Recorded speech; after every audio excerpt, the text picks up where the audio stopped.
Admar Lopes não quer mais esperar, a ligação foi feita.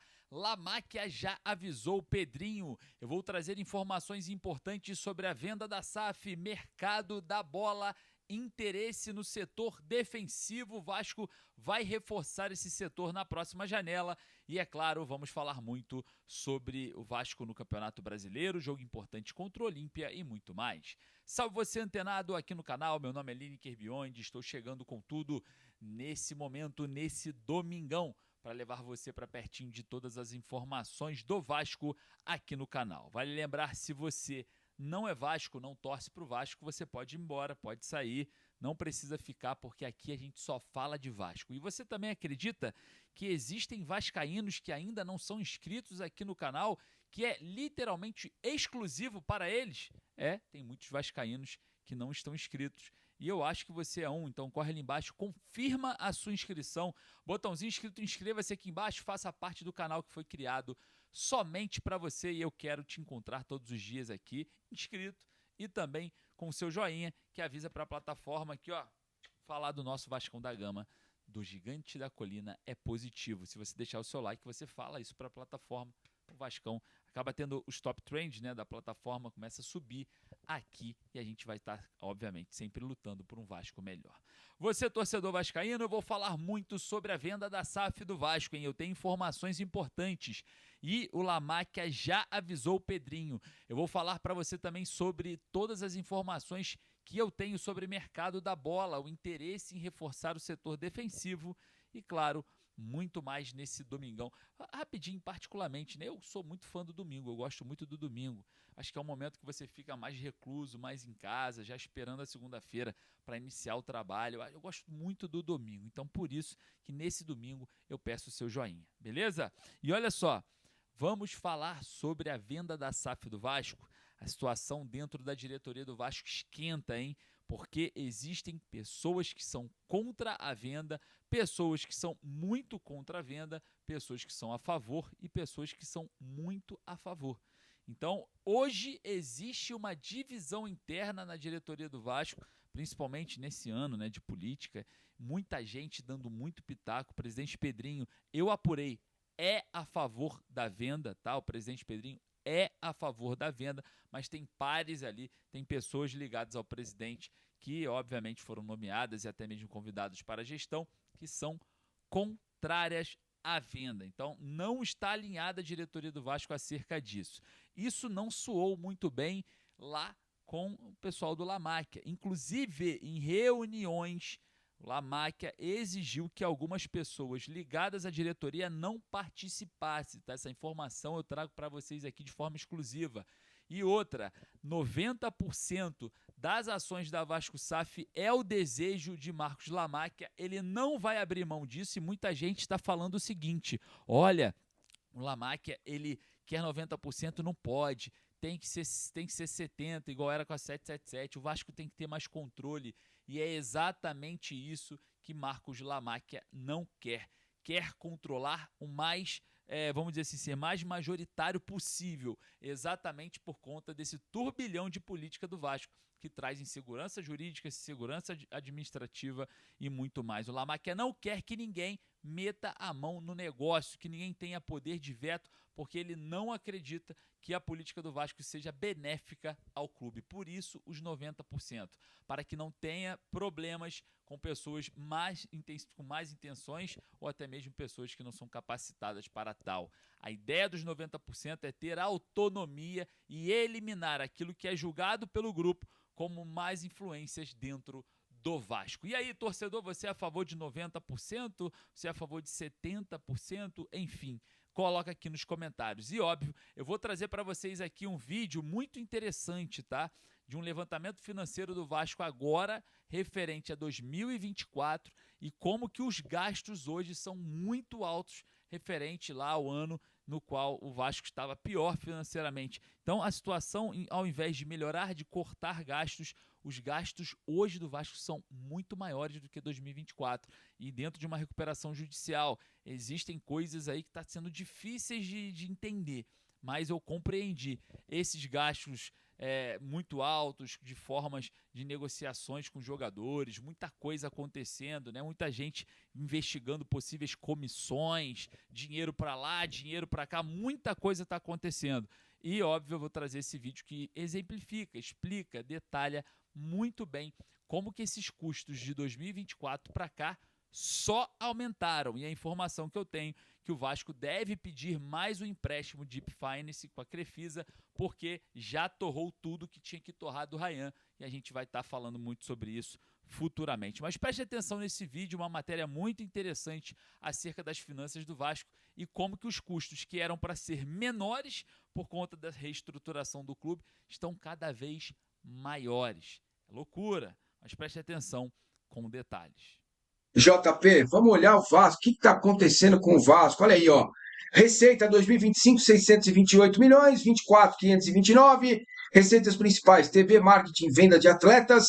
Custos, agora, custos 2025, 541, 24, 382, que eu não entendo.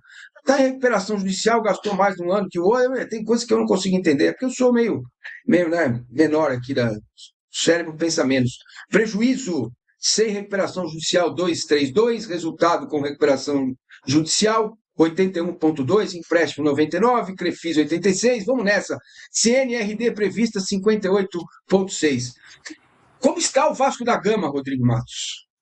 Eu peguei o caso específico do Vasco justamente porque é um clube que acabou de entrar em recuperação judicial e que é SAF, mas virou, enfim, o investidor deu aquele problema todo que deu com o 777, voltou para a associação poder, então é um caso bem emblemático, né?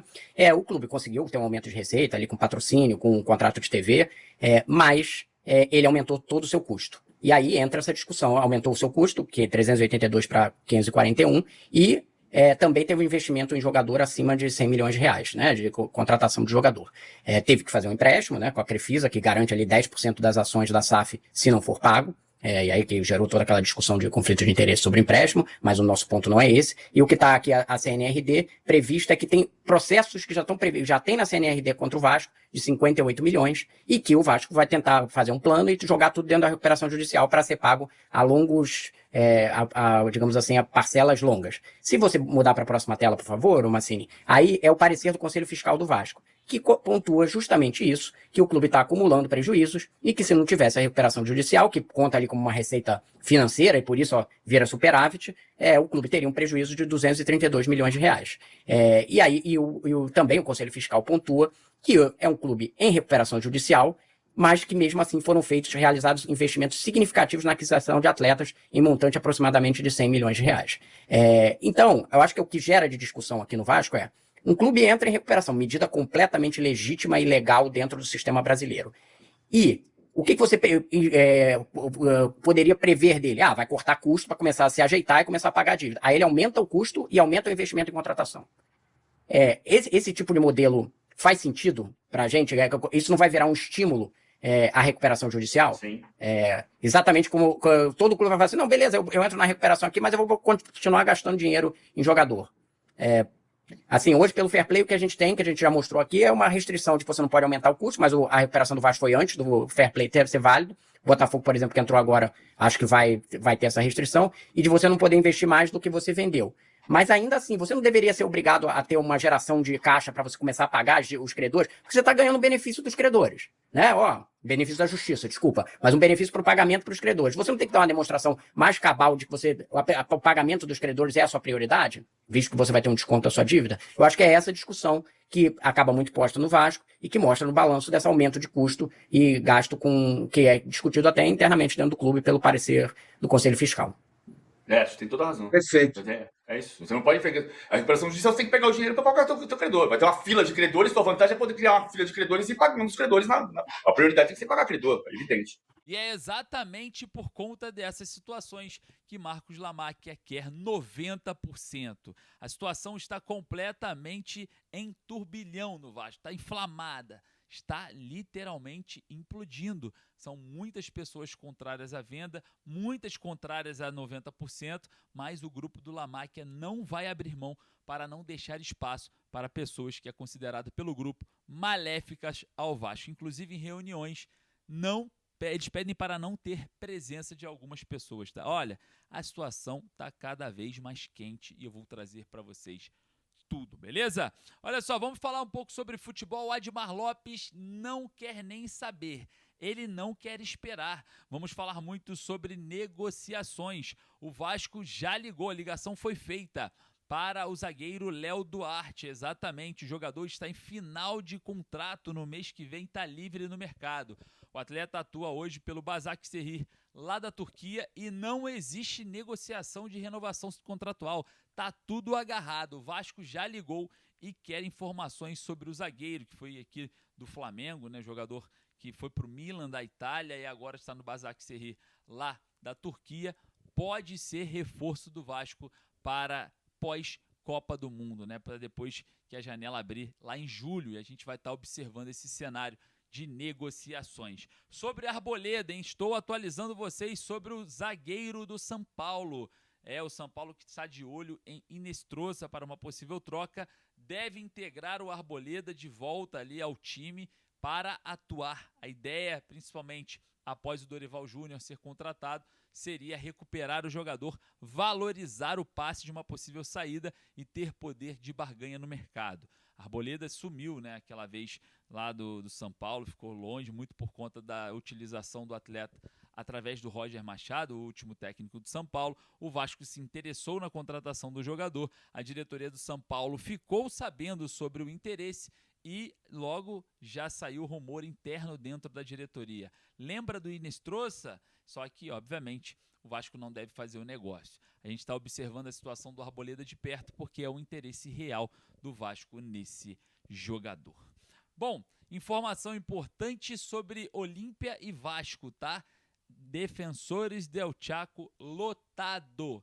Mais de 25 mil ingressos já foram comercializados para esse jogo que é decisivo tanto para o Vasco quanto para o Olímpia. Então, teremos caldeirão no Defensores del Chaco no Paraguai, hein? O Vasco vai ter que encarar um jogo muito difícil para carimbar a sua vaga nas oitavas da Copa Sul-Americana. E você, torcedor, acredita na Copa? Corre ali nos comentários e deixe a sua opinião.